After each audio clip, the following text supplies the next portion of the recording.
सुवचन रवि कर निकर।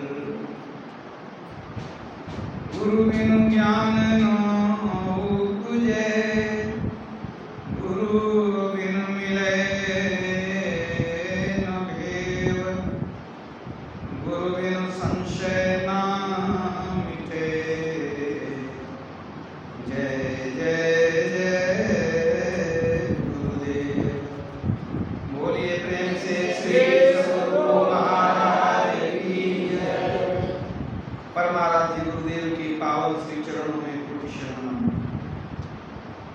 आदरणीय धर्म प्रेमी सज्जनों, माताओं, बहनों तथा प्यारे बच्चों, संत और भगवंत का जो अवतरण होता है उससे जगत का बहुत कल्याण होता है। हम लोग सनातन धर्मी हैं। इस सनातन धर्म को आगे बढ़ाने में संतों का बहुत योगदान है, लेकिन जब भगवान अवतार लेते हैं तो वे भी इस धर्म को ही मजबूत करते हैं, धर्म का ही वे भी प्रचार करते हैं। अगर भगवान कृष्ण का अवतार नहीं होता तो आज हम लोगों के बीच में श्रीमद् भगवत गीता नहीं होती। गीता का ज्ञान किसने दिया? संसार का प्रसिद्धतम ग्रंथ है गीता। अनगिनत भाषाओं में उसका अनुवाद हो चुका है। अपने देश ही नहीं, विदेशों में विभिन्न भाषाओं में लोग उसका अध्ययन करते हैं। विलक्षण ग्रंथ है गीता। भगवान श्री कृष्ण के मुखारविंद से निकला हुआ ज्ञान है गीता। अगर भगवान राम नहीं आते तो हम नवधा भक्ति को नहीं जान पाते। नवधा भक्ति क्या है? भगवान श्री राम ने अपने मुंह से शबरी को जो भक्ति का स्वरूप बताया वही है नवधा भक्ति। हालांकि भगवान का अवतार युग युग में एक बार होता है और संत हमेशा धरती पर उपलब्ध रहते हैं, लेकिन युग युग में आते हैं फिर भी वे मानवता को अच्छा संदेश देकर जाते हैं। मनुष्य जीवन सफल कैसे हो, संसार में कैसे रहना चाहिए, भगवान भी ये ज्ञान देते हैं। तो ये बतलाते हैं कि मुक्ति की प्राप्ति कैसे होगी, ईश्वर का दर्शन कैसे होगा। संत भगवान दोनों की वाणियों में यही सार हम लोग पाते हैं। सारे सत्संग का उद्देश्य यही है कि व्यक्ति अपने को जाने, परमात्मा को जाने और मोक्ष पद को प्राप्त करे, आवागमन से छूट जाए। भगवान श्री राम ने उपदेश देते हुए कहा, निर्मल मन जन सो मोहि पावा, मोहि कपट छल छिद्र न भावा। ईश्वर की प्राप्ति किसको होगी? जिसका मन पवित्र है, निर्मल है। याद रखिए, बाहरी उपासना जो है पूजा पाठ, वह पाप करके भी हो जाता है, विकारों में बरतते हुए भी हो जाता है। जो बहुत कामी, क्रोधी, लोभी, हिंसा करने वाला, मदिरा पीने वाला कोई सा व्यक्ति भी बाहरी पूजा कर लेता है, तो बाहरी पूजा जो है वह पाप और विकार में बरतते हुए भी हो जाएगा। लेकिन जो व्यक्ति परमात्मा का दर्शन करना चाहते हैं, मोक्ष पद में जाना चाहते हैं, उनके लिए यह बिल्कुल वर्जित है। क्या? पाप करना, विकारों में बरतना, ये बिल्कुल वर्जित है। जब तक पापों से नहीं छूटेंगे तब तक अंदर के रास्ते पर चल नहीं सकेंगे। यदि कोई मोक्ष पद में जाना चाहता है, शाश्वत सुख पाना चाहता है, ईश्वर का दर्शन करना चाहता है, तो उसको अपने मन को पवित्र करना ही होगा, कोई उपाय नहीं है। क्योंकि जैसे जैसे मन गंदा होगा ईश्वर से दूर चले जाएंगे। ईश्वर को पाने के लिए सबसे पहले मन को समेटना पड़ता है, तभी हम ईश्वर से अपने मन का योग कर सकते हैं। मुक्ति पाने के लिए, ईश्वर को पाने के लिए एक ही उपाय है, ध्यान योग। और ध्यान का क्या मतलब होता है? मन को समेटना। All attention without any tension is called meditation. Maharshi Raman ने कहा subjugation of mind is meditation. मन को समेट लेना, वशीभूत कर लेना, एकत्र कर लेना, यही ध्यान है। तो जो बहुत पाप करने वाला है, विकार रखने वाला है, वह मन को स्थिर कैसे करेगा? उसका मन कैसे समेटा जाएगा? संभव ही नहीं। जब मन नहीं समेटा जाएगा तो हम साधना में आगे कैसे बढ़ेंगे? कैसे हम ईश्वर को पाएंगे? इसलिए कहा जाता है कि संसार में मन को बिखराओ नहीं, पापों में मन को लगाओ नहीं। जितना मन बिखरेगा ध्यान में समेटने में उतना कष्ट होगा। 24 घंटे में 6 घंटे सो जाते हैं, 18 घंटे का समय बचा। 18 घंटे में लगभग 16-17 घंटा मन को संसार में पसारते हैं, फैलाते हैं, बिखेरते हैं। 1-2 घंटे बैठते हैं ध्यान में कभी कभी मन को समेटने के लिए। तो जब आप 16-17 घंटा मन को फैलाएंगे तो क्या वह 1-8 घंटे में समेटा जाएगा? नहीं समेटा जाएगा। रामकृष्ण जी महाराज ने कहा मन का हाल कैसा है? सरसों की पोटली की तरह। एक बार सरसों की पोटली अगर फर्श पर खुल जाए और सरसों बिखर जाए तो बिखरना आसान है, लेकिन उसी समय सरसों को समेटने में बड़ी परेशानी होती है। इसी तरह से मन को अगर संसार में आप खुला छोड़ दीजिए, मन बिखर गया तो ध्यान में समेटते समेटते ही समय व्यतीत हो जाएगा। आप उठेंगे तो आप देखेंगे कि हम बैठे थे जब करने, अंदर ही अंदर जब करते रहे, बैठे थे ध्यान करने, लेकिन ध्यान क्या करेंगे? मन तो कहाँ से कहाँ भटकते चला गया, कुछ नहीं हुआ, समय बीत गया। इसलिए भगवान क्या करते हैं? निर्मल मन जन सो मोहि पावा। मन को कोशिश रखना चाहिए, हमेशा निर्मल रखें, मन को हम गंदा नहीं करें। परंतु ऐसा कीजिए मन नहीं मैला होए, अब धोबिया फिर मर जाएगा, चादर लिए धोए। ये शरीर समाप्त हो जाएगा, मन को नहीं धो सकिएगा। सिर्फ मनुष्य शरीर से ही हम मन को धो सकते हैं, याद रखिएगा। दूसरे शरीर में चले जाएंगे मन को धो नहीं सकेंगे। मन को पवित्र करने का उपाय सिर्फ मनुष्य शरीर में है। इसलिए प्रभु साहब कहते हैं कि धोबिया फिर मर जाएगा, चादर ली जाए धोए। शरीर खत्म हो जाएगा, मन रूपी चादर को नहीं धो सकिएगा। धोबिया फिर मर जाएगा, चादर ली जाए धोए, चादर ली जाए धोए। मैल है बहुत समानी, मन बड़ा गंदा है, मन बड़ा गंदा है। कितने लोग कहते हैं हमारा मन बड़ा साफ है, लेकिन समय आने पर पता चलता है, जब उनका मन बहक जाता है तब पता चलता है।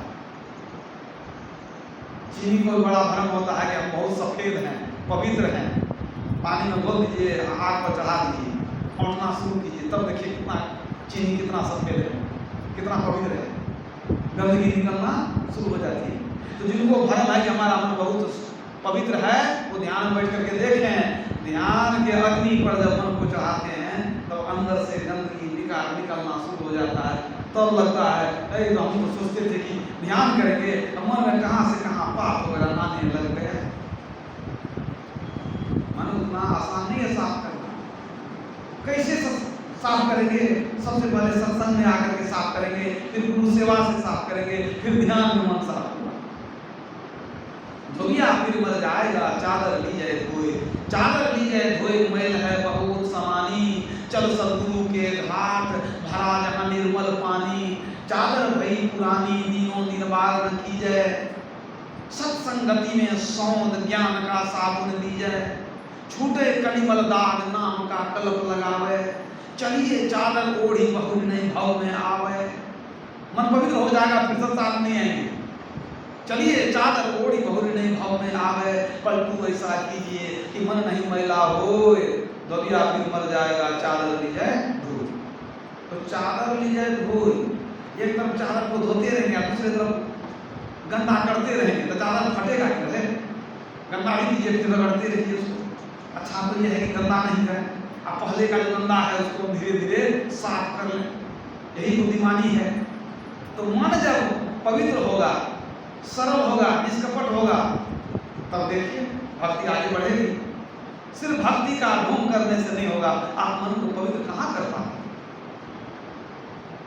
भगवान राम ने यह भी कहा दिया, नवम सरल सब सन छलहीना। नवमी भक्ति क्या है? सरल होकर के रहिए, छलहीन होकर के रहिए, किसी को धोखा मत दीजिए, कपट मत रखिए हृदय में, सरल छलहीन। अगर कल्पना कीजिए बहुत छोटा बच्चा है 2-3 वर्ष का, वो कैसा होता है? सरल छलहीन, कोई छल कपट उसके हृदय में नहीं होता है। उसी तरह छोटे बालक के तरह अगर छलहीन हो जाए, सरल हो जाए, तब क्या होगा? मन पवित्र रहेगा, भक्ति में बहुत आगे बढ़ जाएंगे। तो बालक मत होना चाहिए। जैसे जैसे उम्र बढ़ती है तब धीरे धीरे छल कपट बुझने लगते हैं, सांच झूठ बुझने लगते हैं। छोटा बच्चा है वो बुझता है झूठ बोलना किसको कहते हैं? नहीं। पूछेगा कोई कि पापा घर में है, तो कह देगा हाँ है, जो देखा वो बोलेगा। उसको क्या मालूम कि झूठ भी कोई चीज होती है। और जब घर में देखता है कि सब झूठ बोलता है, छल कपट करता है, और धीरे धीरे सीख जाता है। वही बात है। तो एक छोटे बालक की तरह निष्कपट हो जाएंगे। हम लोग रोज गाते भी हैं, पाखंड और अहंकार तजी निष्कपट हो और दीन हो। दीन माने छोटा मन करके रहना। अपने को बड़ा समझेंगे तो अहंकार हुआ कि नहीं? जब बहुत सरल होंगे, निष्कपट होंगे, विनम्र होंगे, छोटा बन करके रहेंगे, तब भक्ति आगे बढ़ेगी। जितना अहंकार होगा उतना भक्ति से दूर हो जाएंगे। इसलिए नानक साहब ने कहा, नानक नन्हा होए रहो। नन्हा माना छोटा, नानक नन्हा होए रहो। जो जैसे नन्ही दूब, दूब समझते हैं? एक घास होती है धरती पर फैल दी जाती है। दूब एक प्रकार की घास है, गाय वगैरह चलती है उसको। नानक नन्हा होए रहो जैसे नन्ही दूब। अब बड़े बड़े बिरखी गिर गए, अब दूब खूब की खूब आंधी आती है, बड़े बड़े वृक्ष गिर जाते हैं। कभी देखे हैं कि दूब जो है सो वो जो है उड़ गया, उखड़ गया? नहीं, दूब का कुछ नहीं बिगड़ता है, क्योंकि वो छोटा बन करके रहता है। वो जमीन पर है, छोटा बन करके है, उसका कुछ नहीं बिगड़ता है। और जो पेड़ सीना तान के खड़ा है, उखड़ करके कहां से कहां चला है। तो नानक साहब कहते हैं वो नन्ही दूब की तरह पड़े रहो। कबीर साहब ने कहा, दास कहावन कठिन है, मैं दासन को दास, अब तो ऐसा होए रहूं ज्यों पांव तले की घास। जैसे पांव के नीचे की घास होती है, उसी तरह मैं भी हूं। वही सच्चा दास है जो पांव तले की घास की तरह लोग चलते हैं, लेकिन कभी वो शिकायत नहीं करती है। मतलब छोटा बन करके रहना, सरल बन करके रहना। जब एकदम सरल बालक वक्त आपका मन सरल हो जाएगा, तो भक्ति में आगे बढ़ने में कोई देर नहीं लगेगी। भले आप बहुत पढ़े लिखे न हो, उच्च कुल के नहीं हो, आप बहुत सुंदर नहीं हो, लेकिन अगर सरलता है आपके अंदर में, तो आपकी भक्ति जरूर बढ़ेगी। एक उदाहरण देता हूँ, शबरी कैसी थी? छोटी जाति की कुरूप स्त्री थी, धनहीन थी, विद्याहीन थी, ऐश्वर्यहीन। और वो लेकिन भक्ति में कितनी बड़ी हुई थी कि भगवान राम ने उनको मौखिक सर्टिफिकेट दिया, प्रमाण पत्र। क्या? सकल प्रकार फलति दृढ़ तोरे। ये 9 प्रकार की भक्ति में तुम पारंगत हो। अब सोचिए जरा, 9 प्रकार की भक्ति में पारंगत है, जीवन मुक्ति की दशा में चली गई है। अब वो भगवान राम को क्या कहती है कि विधि स्तुति करो तुम्हारी, अधम जाति में जड़मति भारी, अधम ते अधम अधम अति नारी, अति मैं मति मंद अघारी। स्त्रियों में जो नीच से नीच है, उसमें भी मैं नीच हूं, मैं मंद बुद्धि की हूं। हे पाप के शत्रु, मैं कैसे आपकी स्तुति करूं? मैं नीच से नीच स्त्री हूं, मंद बुद्धि हूं। बताइए, जो ईश्वर को प्राप्त कर चुकी है वो स्त्री, वो क्या ब्रह्म हो गई? ब्रह्म से लेकर ब्रह्म हो गई, इतना ऊंचा स्थान। अब कहती है मैं नीच से नीच हूं, मैं मंद बुद्धि की हूं, छोटी जाति की हूं। अपने को छोटा अपने को कहती है। भगवान ने कहा नहीं, कहा रघुपति सुनो भामिनी माता, अब मानव एक भक्ति करना था, तुम तो 9 प्रकार की भक्ति में पारंगत हो, मैं तो भक्ति करना था मानता हूं। तो मतलब यह है कि जब तक सरलता, विनम्रता, सहनशीलता नहीं आएगी, भक्ति में आगे नहीं बढ़ सकेंगे। रूस में एक बड़े उच्च कोटि के साहित्यकार हुए लियो टॉल्स्टॉय। उन्होंने अनेक साहित्यों की रचना की। उनके ग्रंथ में एक प्रसंग का वर्णन है। कोई प्रसंग मैं सुनाता हूँ, लियो टॉल्स्टॉय के द्वारा लिखित है, एक प्रसंग सुनाता हूँ। रूस में 3 फकीर थे, बड़े ही विनम्र सरल व्यक्ति, 3 एक साथ रहते थे, तीनों फकीर। उन्होंने कभी भी अपनी बड़ाई नहीं बताई लोगों को, अपने को नहीं कहा कि मैं ईश्वर का भक्त हूं, ईश्वर का पुत्र हूं। अपने को बहुत छोटा मानते थे, लेकिन जब उनके गुण और ज्ञान को लोगों ने जाना तो धीरे धीरे भीड़ लगने लग गई। वो लोगों को कहते थे कि क्यों यहाँ भीड़ लगाते हैं, अपना काम करिए। लेकिन धीरे धीरे वहां बहुत भीड़ लगने लगी। होते होते क्या हुआ, नजदीक ही शहर में एक चर्च था, तो चर्च में पहले बहुत भीड़ लगती थी, और धीरे धीरे चर्च में जो है लोग आना कम हो गए, और होते होते लोगों ने आना बंद कर दिया। और चर्च में जो पादरी थे वहां बहुत कमाई होती थी। अब चर्च के पादरी सोचने लगे भैया क्या हो गया, ये लोग इतने आते थे, गए कहाँ। उन्होंने पता लगाना शुरू किया, अरे पता लगाओ कि ये लोग जाते कहाँ हैं। तो किसी ने पता लगा कर कहा कि एक 3 संत हैं, उनके यहाँ बड़ी भीड़ लगती है, लगता है कि इधर आने वाले सब उधर ही जाने लगे। अब तो इनको बड़ा क्रोध आया कि ये कौन संत प्रकट हो गए हैं, हमको पता ही नहीं है संत प्रकट हो गए हैं, ऐसा कैसे हो सकता है, पता लगाना चाहिए कहाँ रहते हैं। पता ठिकाना मालूम किया, एक झील है, झील के उस पार में जंगल के किनारे वो लोग ऐसे रहते हैं, कोई भवन नहीं है, कोई मकान नहीं है, ऐसे रहते हैं। अब पादरी सोचने लगा ये संत कहाँ से पैदा हो गए, संत वैसे नहीं बनता है। अरे चर्च जब तक किसी को सर्टिफिकेट नहीं देगा, प्रमाण पत्र नहीं देगा, तो कोई संत कैसे बन जाएगा। ईसाई धर्म में ये रिवाज है, वहां संत बनने के लिए चर्च आपको प्रमाण पत्र देता है तो संत बनेंगे आप। भारत में अनगिनत चर्च हैं, लेकिन किसी ने तुलसी साहब को, बाबा देवी साहब को, महर्षि नहीं पवन जी महाराज को संत की उपाधि नहीं दी। अब दिया किसको गया, मदर टेरेसा को, विनोबा भावे। तो सरकारी सर्टिफिकेट के हिसाब से तो हमारे यहाँ यही 2 संत हैं जिनको चर्च के द्वारा मान्यता प्राप्त है, विनोबा भावे। वही विनोबा भावे हैं। जब गुरु महाराज से उनको वार्तालाप हुआ तो अंत में विनोबा भावे को कहना पड़ गया कि कोई व्यक्ति अपने ज्ञान के मर्यादे में ही कुछ कह सकता है या लिख सकता है। वो मान गए कि इनके पास जो ज्ञान है वो ज्ञान हमारे पास नहीं है। लेकिन वो संत हो गए, मदर टेरेसा संत हो गई। तो उनको लगा कि हमारा चर्च जो है किसी को संत की उपाधि दिया नहीं, ये संत कहाँ से प्रकट हो गए। अच्छा चल के देखते हैं ये कौन संत है।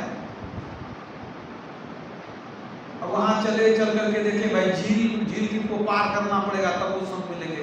एक नाव किए, और जाने के समय पादरी पूरा अपना शानो शौकत के हिसाब से वेशभूषा बना करके सोने का मुकुट पहनते थे, हाथ में सोने की छड़ी, बहुत कीमती पोशाक, गले में क्रॉस लटका हुआ, पूरा रुतबा के साथ चले। नाव में बैठे, नाविक ले लिए कि चलो हमारे साथ, जब आकर के फिर वापस पहुंचा देना, जो भी होगा आप दे देंगे। अब जब झील को पार किए, उस पार गए तो खोजने लगे, देखे हाँ इधर कोई लोग जा रहा है। देखते हैं भाई एक पेड़ के नीचे 3 आदमी बैठा हुआ है, साधारण सा आदमी, वेशभूषा साधारण, ऐसे बैठा हुआ है। तो पादरी चले गए उनके पास, कहते हैं क्या आप भी लोग संत हैं। कहा नहीं, हम लोग संत नहीं हैं, हम लोगों में संत की पात्रता है, हम लोग तो ऐसे हैं, हम लोग तो साधारण आदमी हैं। कहने नहीं इतनी भीड़ क्यों लगती है। महाराज हम तो नहीं किसी को बुलाते हैं, हम तो मना करते हैं, क्या बता रहे ऐसे लोग यहाँ से भीड़ लगाते हैं। कहा वही तो हम सोचे भाई संत कैसे प्रकट हो जाएंगे, किसी को संत की उपाधि दी नहीं गई है, आप लोग कैसे संत हो जाएंगे। कहा नहीं हम लोग संत आए नहीं, किसी को कहते नहीं हैं। और लोगों को समझाते हैं। जब लोग भीड़ नहीं लगाते थे ना, बहुत शांति में थे, मजे में थे। अब लोग भीड़ लगाते हैं, कितना ही मना करते, भाई यहाँ मत आया करो, क्यों आता है। लोग नहीं मानते, हम क्या करें, हम तो अपने परेशान हैं। अब आप आ गए हैं तो कुछ उपाय कर दीजिए कि लोग यहाँ से चले जाए।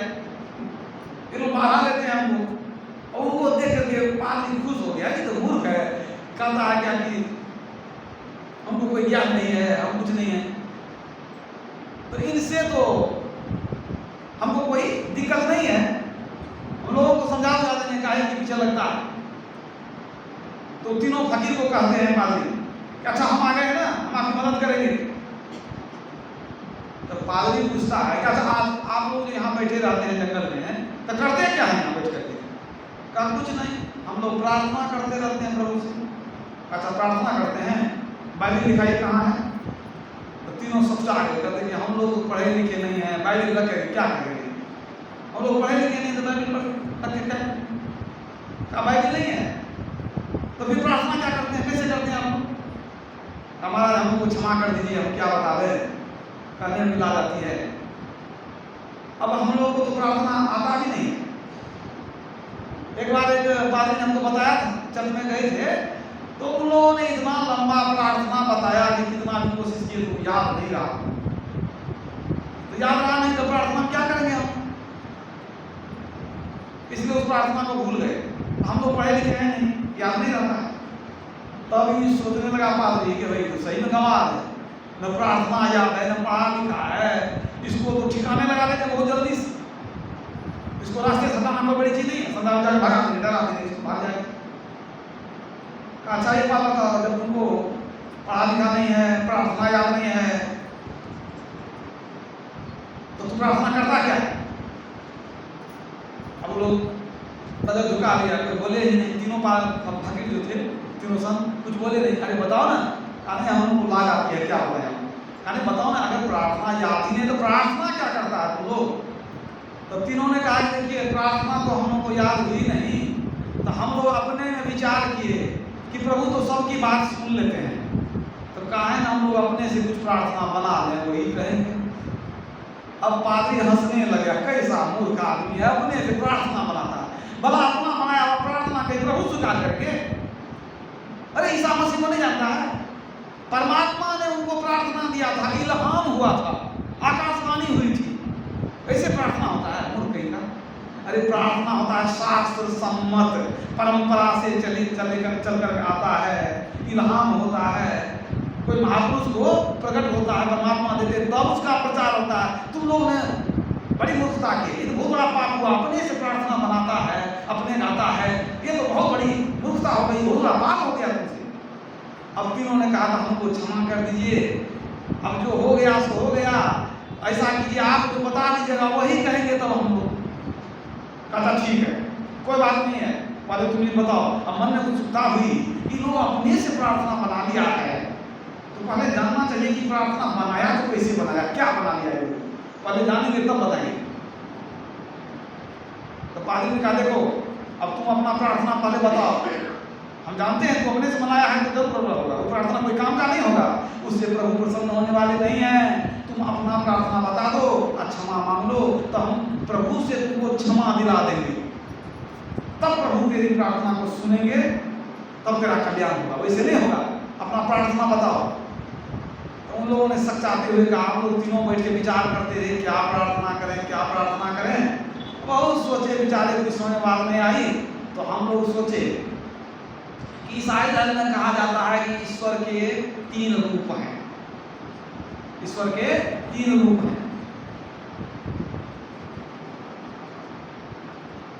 और उसी बात को हिंदू धर्म में भी कहा गया है कि त्रिदेव हैं, ईश्वर के 3 रूप हैं, ब्रह्मा विष्णु महेश। आपकी जानकारी के लिए मैं अपने तरफ से बता देता हूँ, हम लोग ब्रह्मा विष्णु महेश कहते हैं, और वे लोग ईसाई लोग ब्रह्मा विष्णु महेश नहीं मानते, वे लोग ईश्वर को गॉड कहते हैं, लेकिन वे लोग भी मानते हैं ईश्वर के 3 रूप हैं। वे लोग गॉड कहते हैं ना, गॉड कैसे लिखते हैं, G-O-D, G फॉर जनरेटर, उत्पन्न करने वाला, सृष्टि करने वाला Brahma ji, O for operator, संचालन करने वाला, पालन करने वाला विष्णु, डी फॉर डिस्ट्रॉयर, नाश करने वाला कौन? भगवान शिव। वहां भी एक कंसेप्ट है। तो तीनों फकीर ने कहा कि हम लोग जानते थे, ईसाई धर्म में कहा जाता था ईश्वर के 3 रूप हैं, सनातन धर्म में भी सुनते थे कि ईश्वर के 3 रूप हैं, ब्रह्मा विष्णु महेश। तो हम लोग सोचे ईश्वर भी 3 रूप में हैं, हम लोग भी 3 हैं। तो हम लोग एक प्रार्थना बनाए, हे प्रभु, हे ईश्वर, तुम भी 3, हम भी 3, हम पर कृपा करो।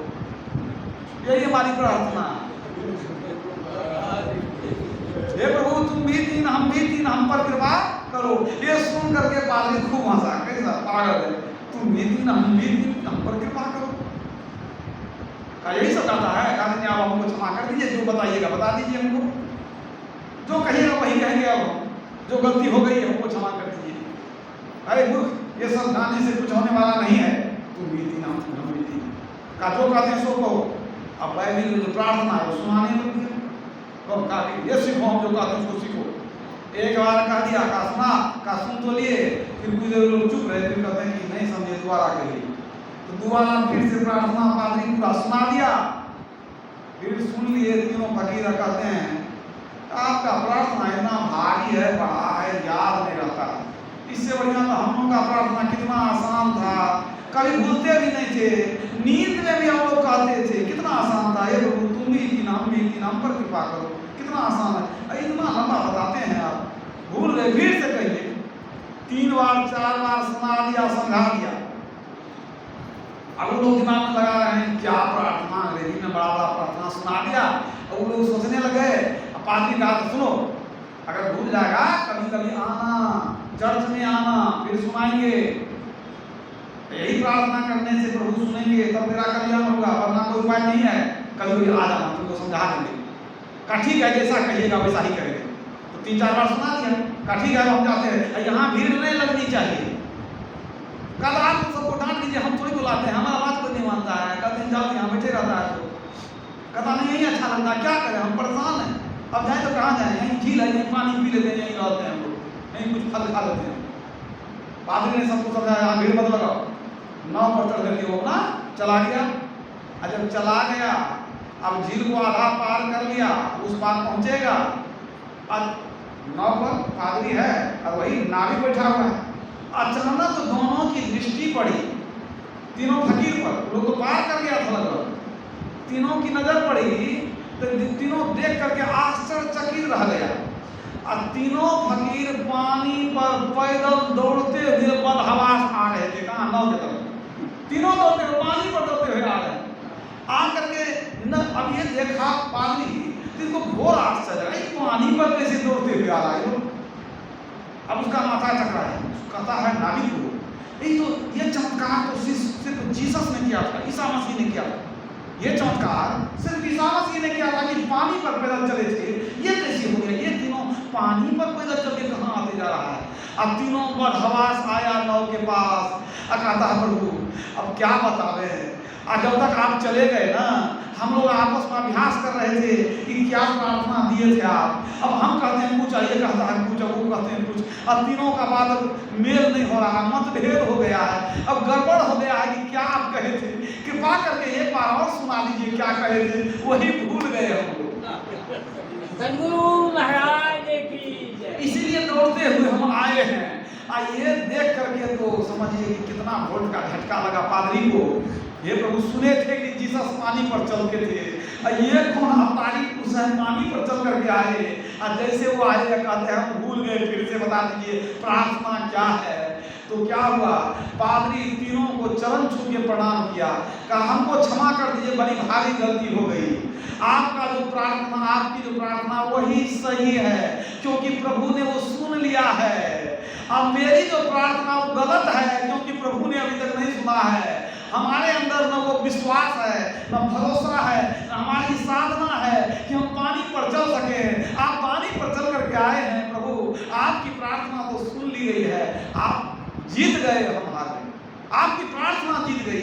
आज से जो है आप भूल जाइए कि हम आपको कुछ कहे हैं। आप जो प्रार्थना करते थे आप वही प्रार्थना करते रहे। सद्गुरु महाराज की। अब हम भी जब जाएंगे यहाँ से तो हम वही प्रार्थना कल्याण हो। हम तो बाहरी दिखावा में रह गए, लेकिन आपका निश्चल पुकार परमात्मा ने सुन लिया।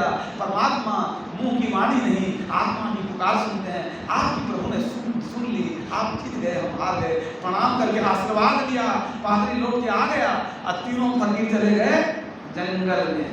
यही है निर्मल मन जन सो मोहि पावा, अमोही कपट छल छिद्र न भावा।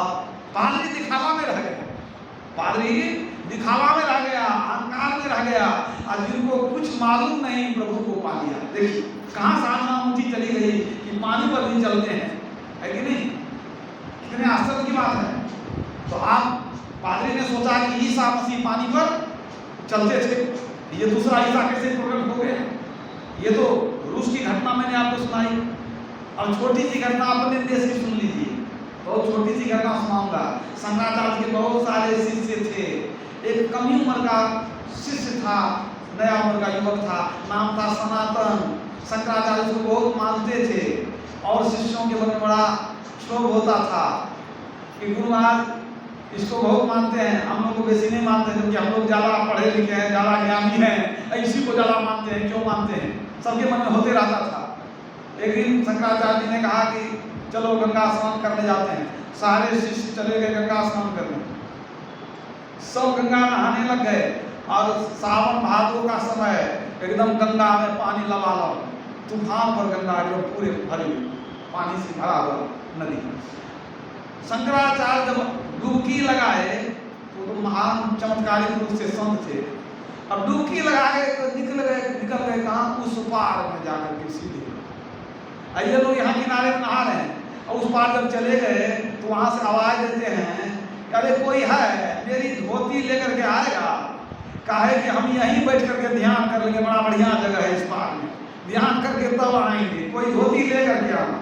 और सब एक दूसरे का मुंह देखता है कि कौन ही पानी में डूबने जाएगा, मरने जाएगा। तैरने भी आता है कि इसमें जाना ठीक नहीं। सब कहा तू चले जाओ, उसने कहा तू चले जाओ, कोई नहीं गया। गुरु महाराज वहाँ खड़े हैं कि धोती लेकर के कोई आएगा, कोई नहीं गया। सबको तैरना आता था, कईयों सोचा कौन जान गंवाने जाए तूफान में, पानी में। अंत में जब कोई नहीं गया तो ये जो नया युवक था सेवक सनातन, ये कहता है कि हम लेकर के जाएंगे, पागल मरना है क्या? और सबने कहा कि मरने का मन है, तुमको ठीक से तैरना भी नहीं आता। कहा तैरना आवे नहीं आवे ठीक से।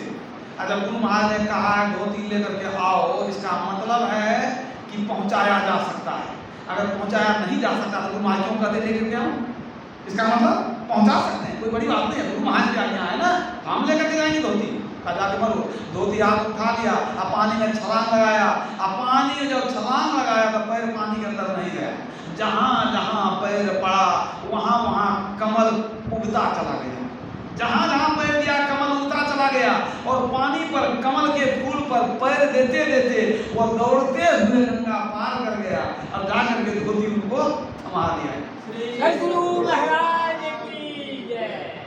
इससे क्या हुआ? गुरु महाराज को धोती ले ली, सीने से उसको लगा दी, और धोती लेकर के पहन लिए, और सारे शिष्यों का घमंड चूर हो गया।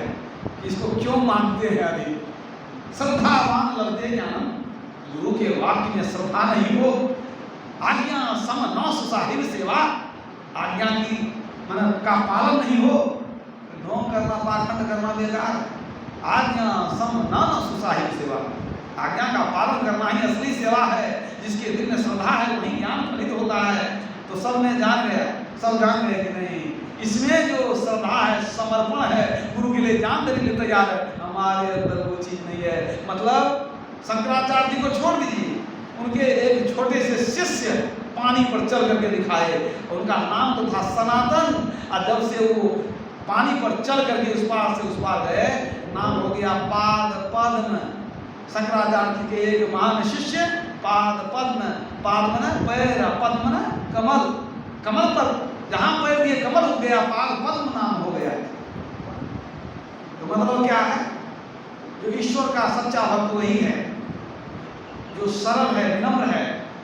गुरु का सच्चा भक्त वही है जो सरल है, विनम्र है, आज्ञाकारी है, श्रद्धावान है। जो दिखावे में रहता है, पाखंड में रहता है, उसे कुछ होने वाला नहीं।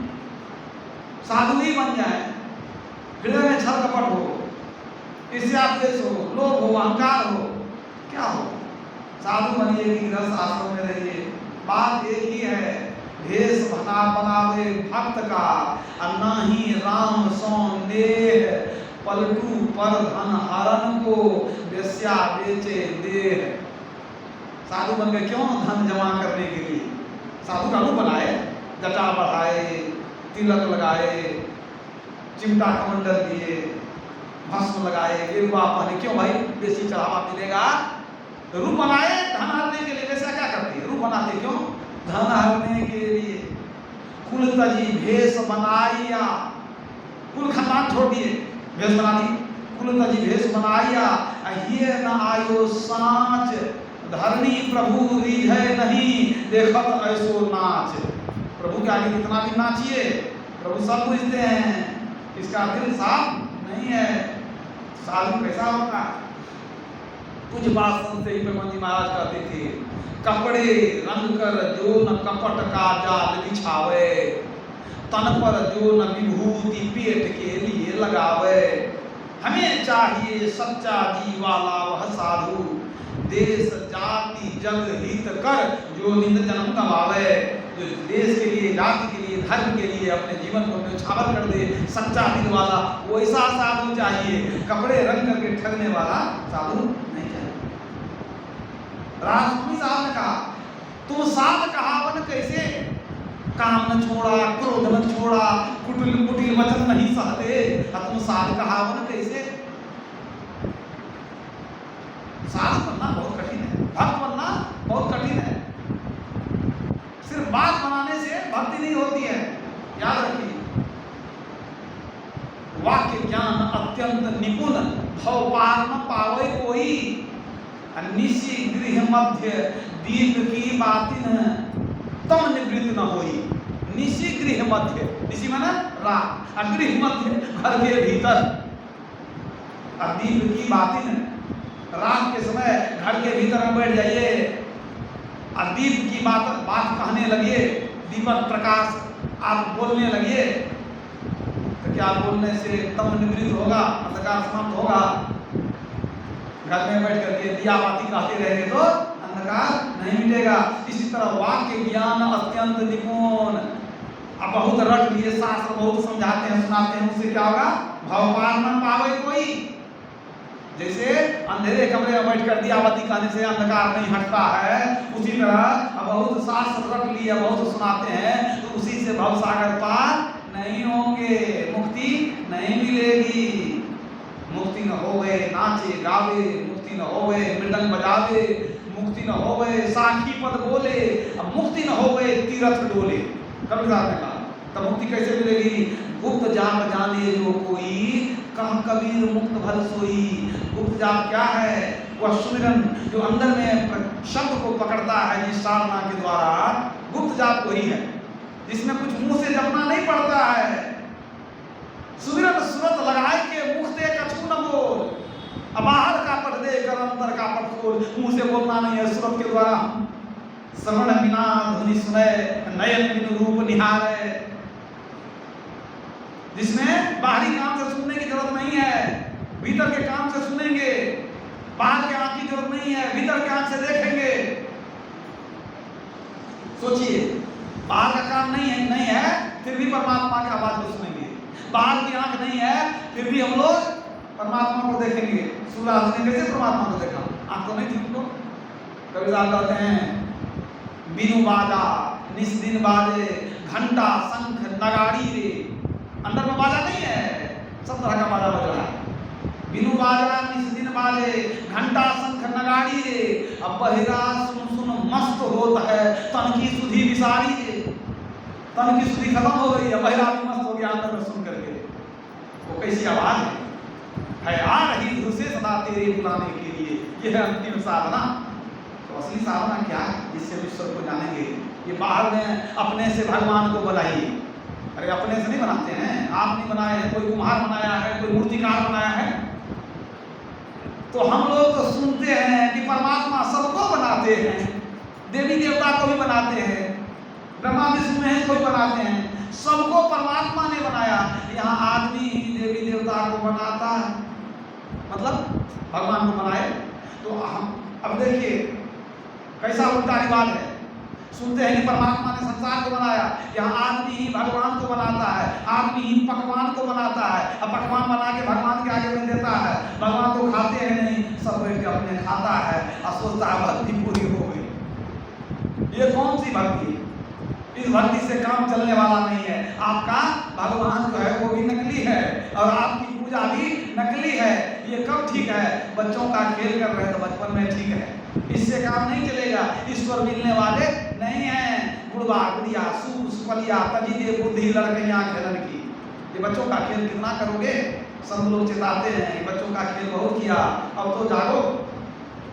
लड्डू पेड़ा लापसी पूजा चढ़े अपार, अब पूजी पूजारी ले गयो दे मूर्ति के मोछार। लड्डू पेड़ा लापसी पूजा बहुत कुछ चढ़ा, अब पंडित जी क्या करते हैं? मूर्ति के मुंह में सटाए और सब उठा करके घर ले गए। आप देखते रह गए कि आधा भी नहीं दिया पंडित जी, सब रख लिया, थोड़ा सा दिया है। आपका भी मन लगा ही रह गया, वो सब बेचारे ले गए। पंडित जी भी खुश, आप सोचे भगवान खा लिए, आप भी खुश। अरे तो आप सोचते भगवान को भोग लगाएंगे कल्याण हो जाएगा, आप मूर्ति को फोटो को भोग लगाते हैं। और दशरथ जी गोद में बैठा करके भगवान राम को रोज भोग लगाते थे, क्या मर के मूर्ति मिली? नहीं मिली। अब सगुन पूजा करते करते दशरथ जी मर गए, स्वर्ग मिला, मुक्ति में नहीं गए। और आप मूर्ति को भोग लगाते हैं, आपने मूर्ति बनाए उसी को भोग लगाते हैं, सोचते मुक्ति में जाएंगे। मुक्ति इतना आसान नहीं है, सबसे ऊंचा पद मुक्ति है। मुक्ति कैसे होगी? जब ईश्वर का अंदर में दर्शन होगा, बाहर में नहीं। बाहर में दर्शन क्या? बाहर में दर्शन किया पांडव, भगवान कृष्ण का मर करके नरक गया। उस दर्शन से, बाहर के दर्शन से नरक स्वर्ग नहीं छूटता है, अंदर के दर्शन से नरक स्वर्ग कभी मिलता ही नहीं है, क्योंकि भक्त सीधे मोक्ष में जाता है। अंदर का दर्शन हो गया, एकदम लिफ्ट लगा हुआ है, कहाँ के लिए? मोक्ष पद के लिए। आवागमन छूट गया। अब बाहर का दर्शन किए तो आप स्वर्ग जाएंगे, स्वर्ग से फिर नरक भी जाएंगे। तो मुक्ति होती है ईश्वर का दर्शन करके, ईश्वर को पा करके, ईश्वर को जान करके, ईश्वर से मिल करके। लेकिन ईश्वर को कैसे पाएंगे? तो वेद कहता है ओम युञ्जानः प्रथमं मनस्तत्वाय सविता धियं अग्निर्ज्योतिर्निचाय पृथिव्या अद्या भरत। हे मनुष्यों, वेद भगवान कहते हैं, हे मनुष्यों, जगत प्रसन्न करता ईश्वर को तत्व से जानने के लिए, अनुभव से जानने के लिए सबसे पहले बुद्धि योग करो। बुद्धि योग माने सत्संग करो, सबसे पहले सत्संग करो। भगवान राम ने भी कहा प्रथम भगति संतन कर संग, और कुछ मत करो। सबसे पहले मंदिर मत खोजो, मूर्ति मत खोजो, सत्संग करो। सबसे पहले बुद्धि योग यानी सत्संग करो। उसके बाद मानस योग मतलब मानस जप और मानस ध्यान करो। मानस जप करो, परमात्मा के एक नाम को जपो, और फिर मानस ध्यान करो। यही से ध्यान की शुरुआत हो गई, मानस ध्यान, परमात्मा के एक रूप का ध्यान।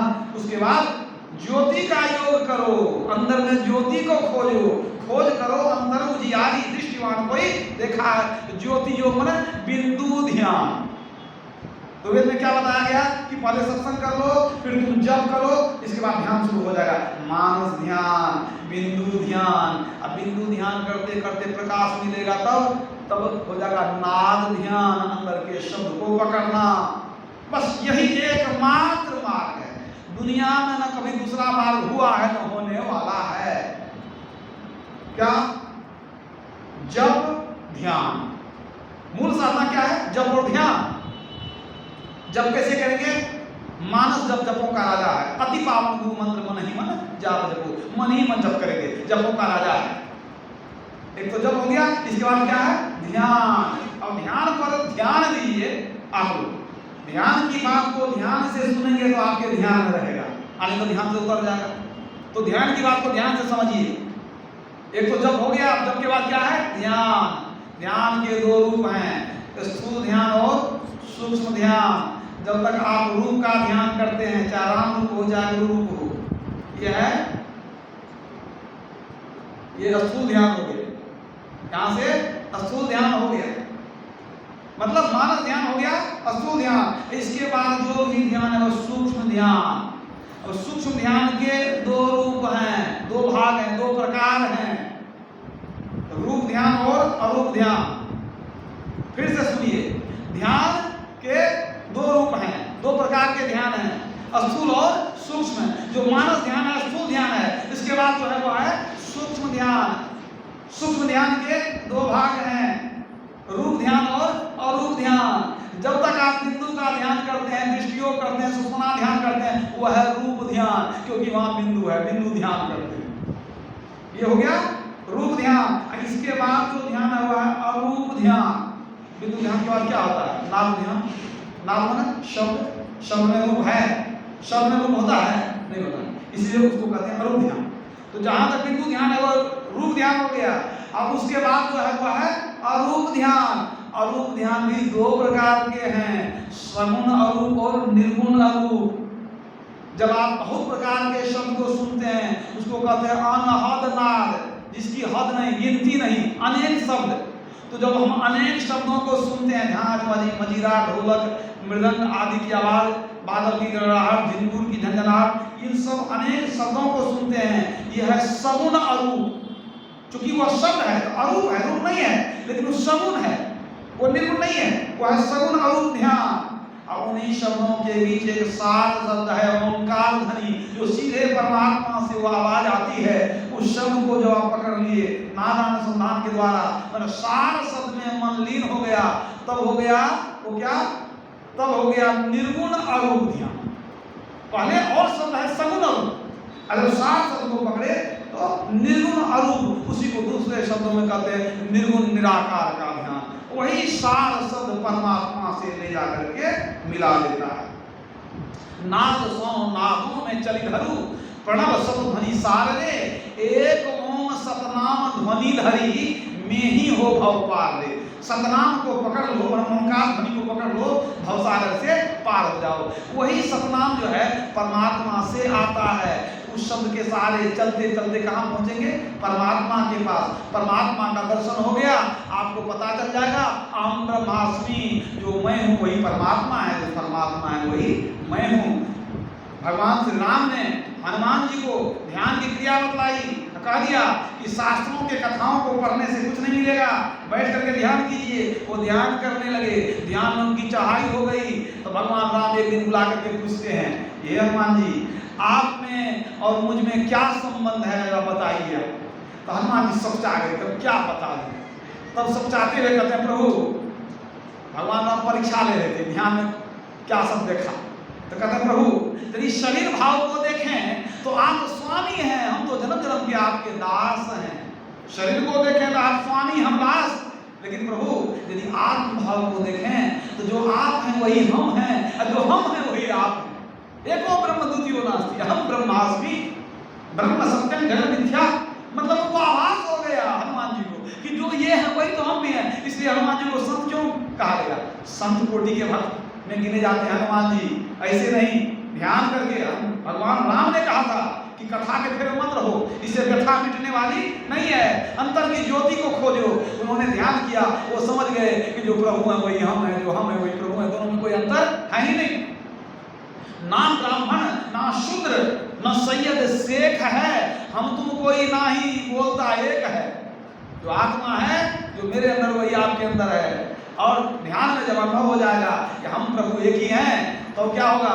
गुरु महाराज की तरह आप भी कहेंगे, हम प्रभु प्रभु हम एक ही होई, अद्वंद अद्वैत रहे नहीं कोई, मैं ही ऐसी आरती की जय, अभाव महाजन्म बहुरी नहीं ली जय।